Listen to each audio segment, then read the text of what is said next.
This is Mitch. Happy Tuesday night. I'm just rolling in after a good Christmas. Welcome 2021. Let's see what everyone's got going on today.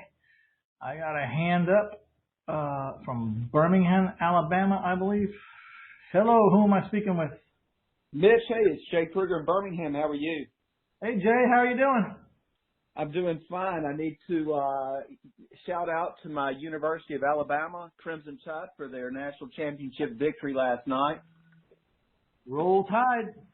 Roll Tide is correct. And I think you guys in Texas are getting Steve Sarkisian as the new head coach. I haven't heard, but I haven't been keeping up lately. So, but congratulations and hats off, man. Thank you, buddy.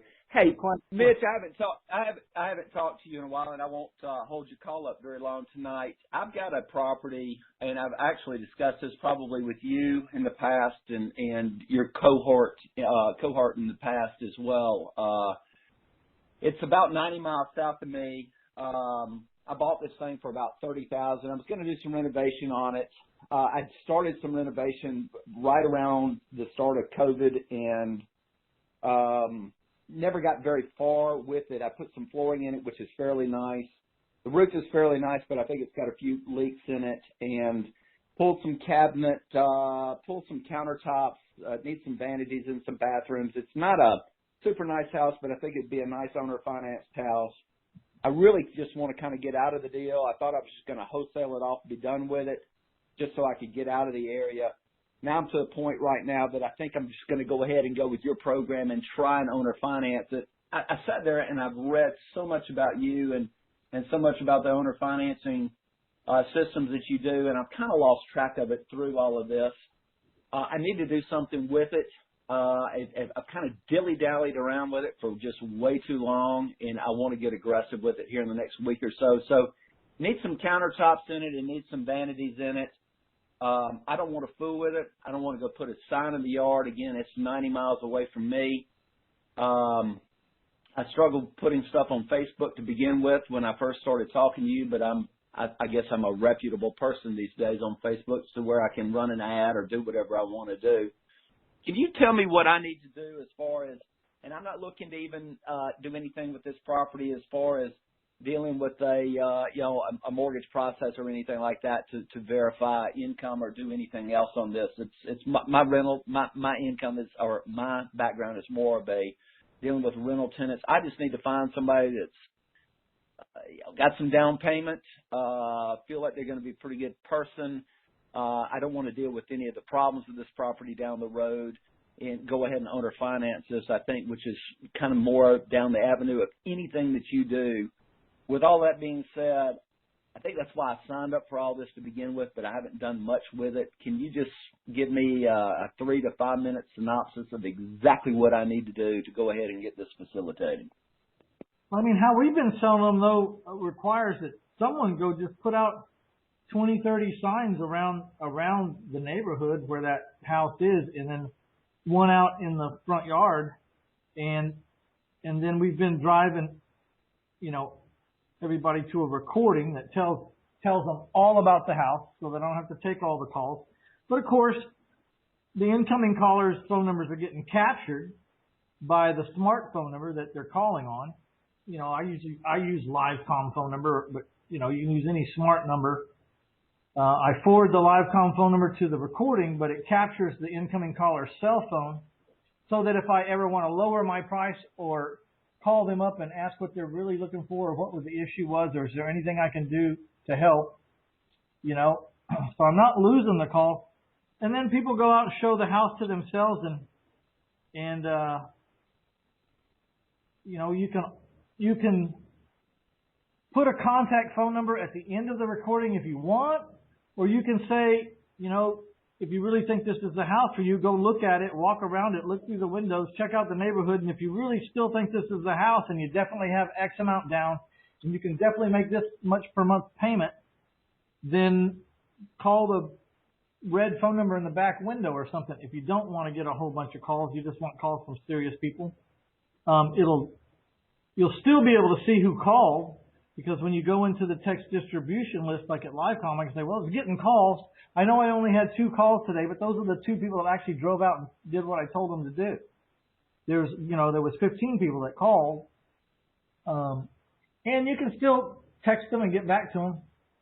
Somewhere, do you have a website where you put your houses for sale or for Well, kind of yes and no. And you and I've had conversations in the past. I do have what I would call a hotline phone number. So they can call, and I screen all my tenants through a 5-minute message through a hotline. So, you know, if they got the pit bull, they can't rent from me. If they've got if they're a sex offender, they can't rent from me. If they don't make 4 times the rent or close to it, they can't rent from me. Section 8, they can't rent from me. So I do have the capability of screening pretty hard, which you're telling me everything. And I know Livecom is part of your baby as well. I know enough about what you do and how you do all of that. I think I'm trying to figure out what am I looking for as far as a down payment?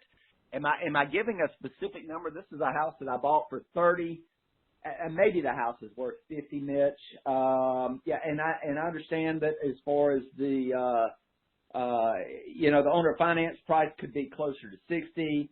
I'm trying to figure out what I'm going to charge as far as interest goes on this, but I know that I'm still dealing with a house that's really. I kind of started working on this thing before COVID. When COVID hit, I just became a very tired person. I did not want to go back in a Home Depot. I did not want to do anything as far as any of this house goes right now. I've been fortunate that from 2008 to 2018, 19, 20, that I did some very diligent good work. During the time, I've had good tenants that have been able to sustain themselves, pay their rent during all of this. I live a fairly nice lifestyle other than my wife and I are not able to go out and have a nice dinner and do other stuff. I think people do that, whatever they want to do. We're just not able to go do it right now during this stuff. So I live a very nice existence, but a boring existence, if that makes any sense. And I need to be done with this house. I'm tired of paying gas, and it has no heat on the house, but I pay gas every month. I pay water every month, even though the water's not on. Pay a guy to cut the grass every now and then. I'm just tired of it, and but I feel like this is an opportunity to go more down your program than I've ever gone down it right now. So I'm hearing what you're saying, 20 to 30 signs. I can find the yard guy down there to go put that out for me. I can do the recording. I understand the Livecom part of that. I'm really not even looking to capture the calls because I'm not knowing what my future is with all of this. I need X down. What do you think my X down is? And what do you think an X down is on a $50,000 house? Am I giving a specific price of $5,000 down or $2,500 down? What do you think an X number down is? And then I know it needs countertops because we pulled them all. I know it needs vanities, but these are not huge vanities. They're 24 to 30 inch vanities. The commodes were pulled. The commodes need to go in there. Somebody needs to be able to go in and finish it up. I prefer it to be my end buyer that I'm going to finance this for. I own the property free and clear. I prefer it to be somebody that's going to go in and basically, finish the renovation themselves and then pay me over 10 years, 15 years, 20 years, 25 years, 30 years, whatever the numbers that I want to come up with. I know I can Mickey Mouse with these numbers and make them to where they work for them as well as work for me, if that makes sense. Well, I charge, I really want to see someone at least a minimum of 10% down. However, if it really needs a lot of work, you can always put in with a reasonable down payment. And okay. The first thing they're going to ask you is what's a reasonable down payment? You say, well, reasonable down payment to me would be like, 15%, but what do you have in mind? It needs some work. I'm willing. So I won't take less than 10%, but when he asks me what's reasonable, I'd say some high number, like 15% or 20% down, and then say, but it needs some work. Maybe I could come down off of that. Tell me how beautiful you're going to make this house and how soon you're going to do that. Right. And then get the conversation like so. So I would like them to really in that kind of house. If I really thought they were going to fix it, I would take zero down if I knew they were going to fix it. But zero down never works for anybody. So I take at least $3,000 down and say like it's a down payment. And then when you've finished, this stuff that you said you're going to do, the kitchen cabinets, the this and the that, I'll have a closing with you, and these are what the numbers are going to look like. They're going to look like, Okay. well, here's the sales price, here's the credit for the work, here's the down payment, here's the amount I'm financing. It's going to be 10% for 30 years. And then after it's all approved and it's all agreed and everything, then you walk up to him and say, you know, I was thinking, and I want to make you a deal. For every 1,000 you give me over what we've agreed on, I'll take 1,000 off the price. Yeah. So before we do this paperwork, I just need you to think about that tonight. Call me up and tell me what you want to do. So maybe you'll get them to keep a little bit more money, you know. I would also not, you know, I'm not going to sell them the house until they do some work. If they're not going to give me the full 10% down, I'm not going to sell them the house right now until they do some work. Right. But that gets into, you know, they're going to do work, you got to go check it. So, you know, maybe your lawn guy can take the pictures or whatever, but hopefully you find someone that, you know, just says, yeah, I got my 5 and I'm ready to jump, and, you know, thanks for the opportunity, and you go have a closing. You know what I mean? You check them out and you make sure you want to make a loan to them, and then go do it. How do you advertise your rentals? I mean, is there a space? My rentals, it seems like, have been more, but again, I'm in Birmingham, Alabama, so this property is in Montgomery. So Montgomery is 90 miles south of me, and I think the way I found most of my homes, and I've been very fortunate from 2008 to 2018, 19, 20, that most of my stuff has been through HUD homes. It's been low-hanging fruit for me through the years, and so I make offers on HUD homes. I'm a realtor, and I'm able to do it through the Department of HUD and put offers in on properties. I mean, they were a dime a dozen back in the day. They're a lot tougher to find right now. But what I started doing, Mitch, and it's probably boring, but I started bouncing around the state of Alabama. You know, I would look at houses in different markets that I was in, and one of them happened to just kind of pop up on it's a 750-mile shoreline lake called Lake Martin. It's in Alexander City, and there was a house that popped up down there. And I was like, boy, that's a good-looking house. Where is that? And it was in Alexander City, but it wasn't marketed on a lake. And I ended up getting that thing, and I ended up making 6 figures on it when I sold it. So it turned out to be a nice prize. And it was a great deal for whoever I sold it to at the time, because I sold it at a bit of a discount, and it was our government at its best, just not doing their job. Marketing. Let's try to stay focused. I help you sell that one house. You know, like, so where do you advertise to rent your houses? Okay, as far as advertising them right now, that most of the time it ends up being signage in front of the property that go to a hotline, but through dealing with you, I have found the importance of Facebook and being able to do that. So sometimes I'll throw a sign in the yard just as we kind of start to market a house. I've been very fortunate, Mitch, that through the months of April, May, June, July, August, September, October, November of this year, I haven't had one go vacant. And I've got I don't have a ton, but I got 3 dozen houses. And none of them went vacant. In the month of December, I've got one that moved out, one that slow paid and was not able to sustain. So I've actually had 4 that have become available in the month of December. Most of it has just happened through throwing some signs in the yard. But I could put them on Facebook. I used to put them on Zillow. I think Zillow now charges, but I just really never got to Zillow. When I put signage out in the yard, I was getting enough phone calls, and I was able to go ahead and facilitate the deal just off of the signage. So I think, signage is huge.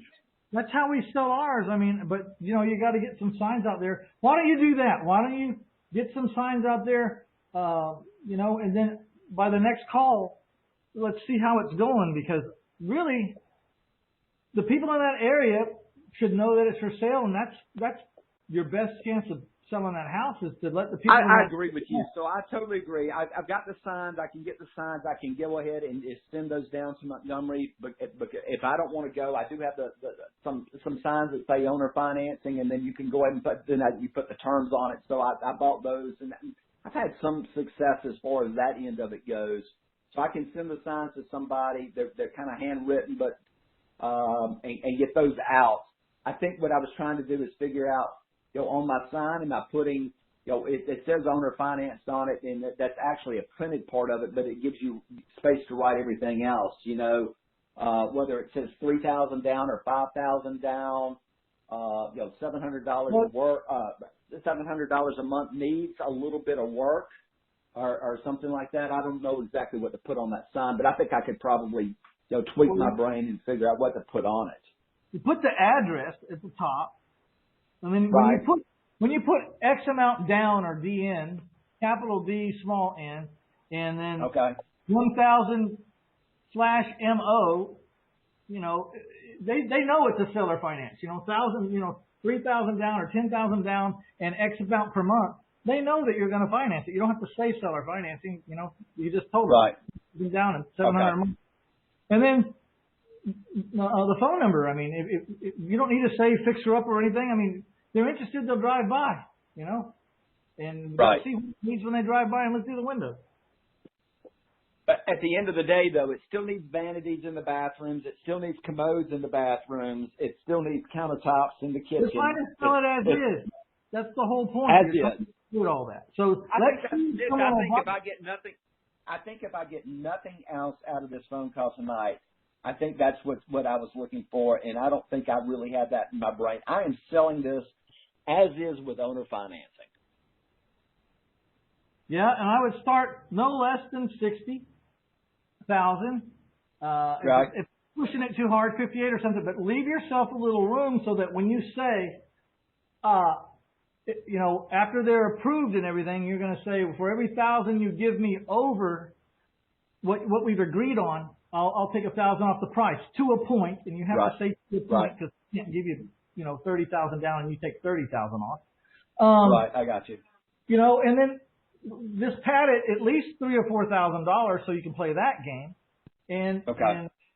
And when they ask you, actually, if you're going to put on the signs, you might say you can't put the numbers on there if you're going to play the game of with a reasonable down payment. If you're going to say with a reasonable down payment, then you have to say owner finance with a reasonable down payment on the sign. Right. And number. So 123 Main Street, owner finance. Next line with reasonable finance. Next line phone number. I think, Mitch, at the end of the day, so I'm sending it to. So let me ask you this.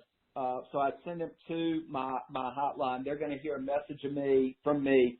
I'm not looking for every, Dick, Tom, and Harry to give me a phone call on this. I want to try and weed out my just weak looky-loos that have no money, have no clue what they're doing. I don't want to return. I think if I put that out there on a sign, I'm going to get 100 phone calls. I do not want 100 phone calls. I need to limit that down. Well, then you'll limit it by putting in a down payment. I think I do. Any thoughts on the down payment? Any thoughts on the down payment, Mitch?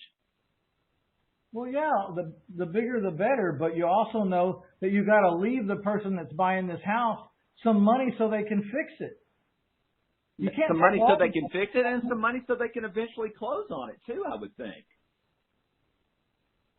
Excuse me? Some money so they can fix it, and some money so that they can pay an attorney and possibly close on it at some point. Yeah. So that's what I mean. There'd be some closing costs, but you should be charging that to them, right? So you can't glean the field. That's why you really do need to talk to some of them, especially in the fixer-uppers, because you don't just want someone that says they can fix them up. Says, well, what makes you think you can fix this up? I mean, do you do this for a living? Do you have, do you have the money to even buy the materials you're going to give me? How much are you going to give me down? And then they say, okay, well, you got money of that for materials? Yeah. It's going to take $6,000 or $7,000 in materials, and if they say, I say, well, if you could just show me that you have that money somewhere in a bank account or something, I'm happy to consider this, you know. Yeah. Okay. All right, bud. Listen, I appreciate it. I think you've given me a lot of good advice tonight, and I'm hoping I hope this goes well, because I really want to go down this avenue with you. I've been on the phone with you for about a year now, and I need to do something with this. It's just, I've become a very lazy landlord, during this COVID thing, and I need to do something. I need to do something with this and let this and move on from this piece of property right here. All right, man. I hope this one goes and you do your first owner finance deal and you have a little luck on it, because it'll sure make a believer out of you to land your first one and get a good prospect, you know.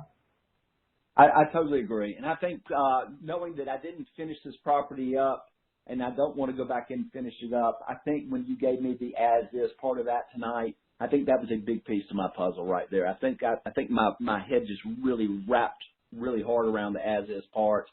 I think I can figure out the rest of it and make this work. I really would like for it to be a win-win for not only me, but whoever buys it down the road too, and that they end up with a property they can go own down the road and possibly sell it or keep it in their family down the road. So that sounds great. Buddy, thank you very much for your time tonight.